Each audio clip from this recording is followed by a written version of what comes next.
Terima kasih Anda masih bersama kami. Bagi Anda yang baru saja bergabung, kami sampaikan kembali 3 berita pilihan hari ini. Diduga akibat mengantuk, pengendara motor tewas mengenaskan setelah menabrak bagian belakang truk.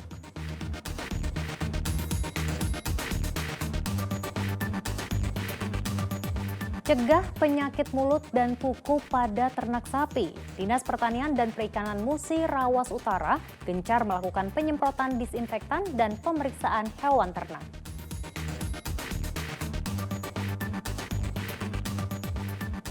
Calon mempelai pria tidak hadir di acara pernikahan. Keluarga calon mempelai wanita membuat laporan ke polisi.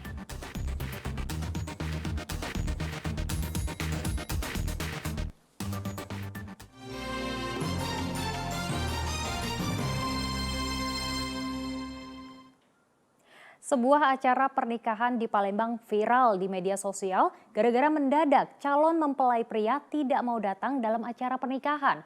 Padahal acara resmi sudah digelar oleh keluarga wanita dengan mengundang ratusan tamu. Merasa malu, calon mempelai wanita dan keluarganya melaporkan calon mempelai pria pada polisi. Didampingi ibu, paman, dan keluarga lainnya, calon mempelai wanita berinisial DH datang ke Polda Sumatera Selatan. Keluarga calon mempelai perempuan ini merasa dipermainkan oleh calon mempelai pria yang tidak datang ke acara pernikahan.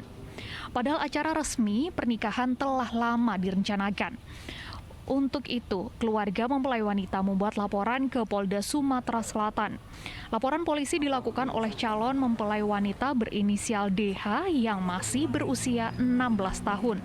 Awalnya keluarga mendatangi Polda Sumatera Selatan untuk berkonsultasi di ruangan Unit Perlindungan Perempuan dan Anak Direktorat Reserse Kriminal Umum.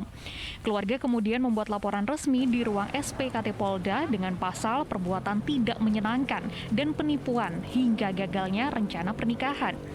Keluarga bahkan memasukkan pengaduan dugaan perbuatan persetubuhan anak di bawah umur yang diduga dilakukan pelaku terhadap DH. Masalah perkawinan ponakan saya. Jadi saya minta seadil-adilnya sedekah hukum. Itu aja. Ya. Ponakan kita diapain, Pak? Ponakan kita pokoknya belum ijab kabul. Itu. Udah, hari Minggu kemarin kita melaksanakan pernikahan, ternyata setelah pihak besan tidak ada. Tidak ada yang datang. Sudah ada mediasi dong, Pak, antara dua belah pihak? Tidak ada. Pernikahan gagal diadakan di rumah calon mempelai wanita DH pada hari Minggu 22 Mei lalu di kawasan Talang Kelapa, Kecamatan Alang-Alang Lebar, Kota Palembang.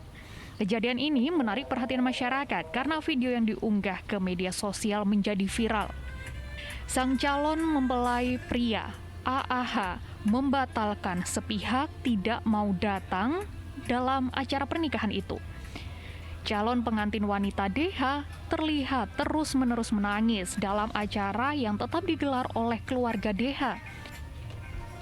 Calon pengantin wanita pun dinaikkan ke panggung didampingi keluarganya sendiri yang duduk di pelaminan.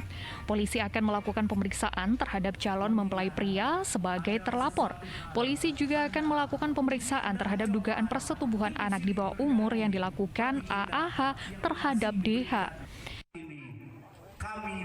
RS yang merupakan ibu dari korban yang melaporkan tentang adanya persetubuhan anak di bawah umur. Selanjutnya Pak, gimana Pak prosesnya? Selanjutnya ya nanti akan dilakukan penyelidikan tentunya dari pihak penyidik untuk didalami apakah ini masuk memenuhi unsur pasal yang dipersangkakan. Jika memenuhi unsur, tentu penyidik akan meningkatkan kasus ini ke tahap penyidikan. Kasus pernikahan gagal ini mendapat banyak perhatian warganet dan mendukung polisi agar segera menuntaskan kasus ini. Januari Ihrom melaporkan dari Kota Palembang. Mengingat ada sesuatu hal. Kita beralih ke informasi lainnya, Kantor Urusan Agama Kabupaten Ogan Ilir mengadakan manasik haji terakhir di Masjid Agung An-Nur di kawasan perkantoran terpadu Tanjung Senai, Indralaya.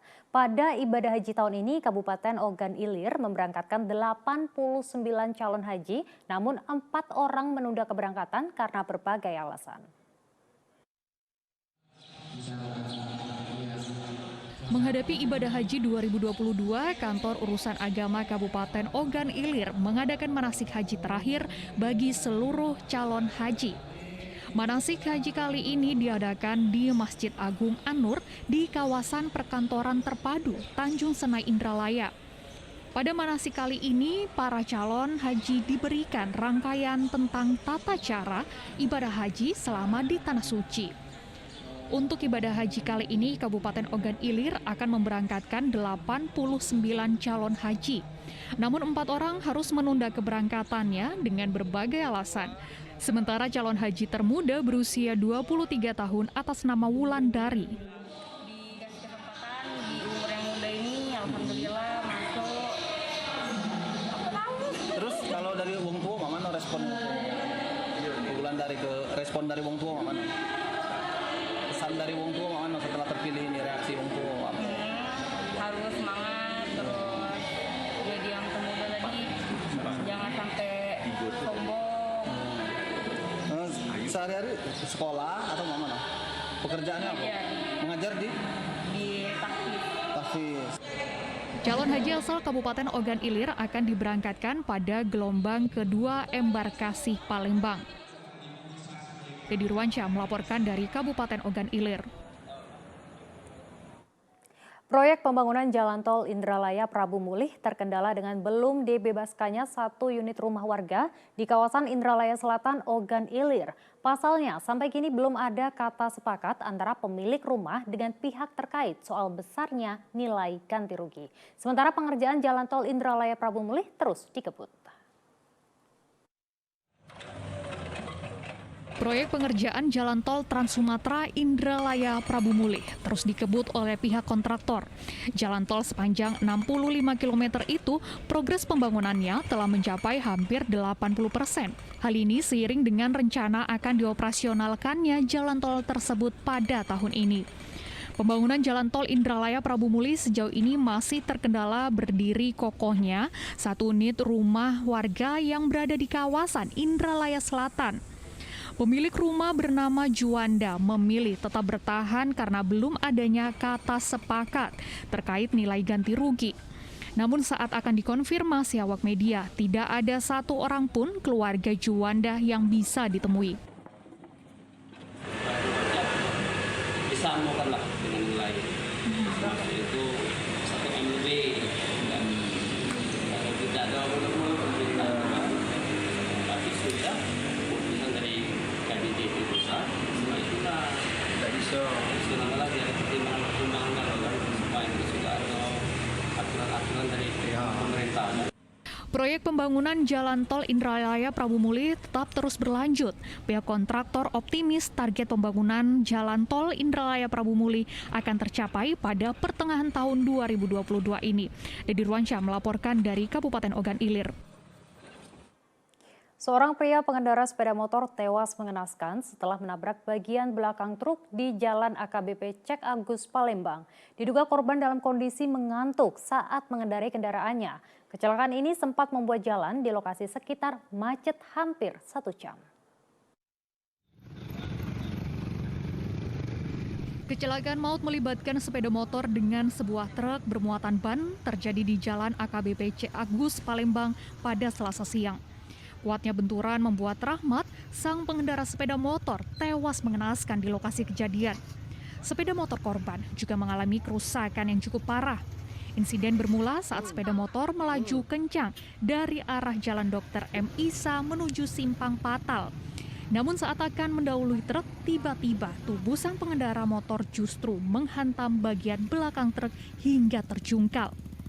Polisi menduga kecelakaan ini disebabkan karena pengendara sepeda motor mengantuk saat berkendara. Mobil dari arah MISA atau Pasar Goto ke arah Simpang Patal. Sedangkan sepeda sepeda motor dari Kota mengarah ke Pasar Sito. Kemungkinan mengantuk. Yo dari tengah sini langsung aja lah.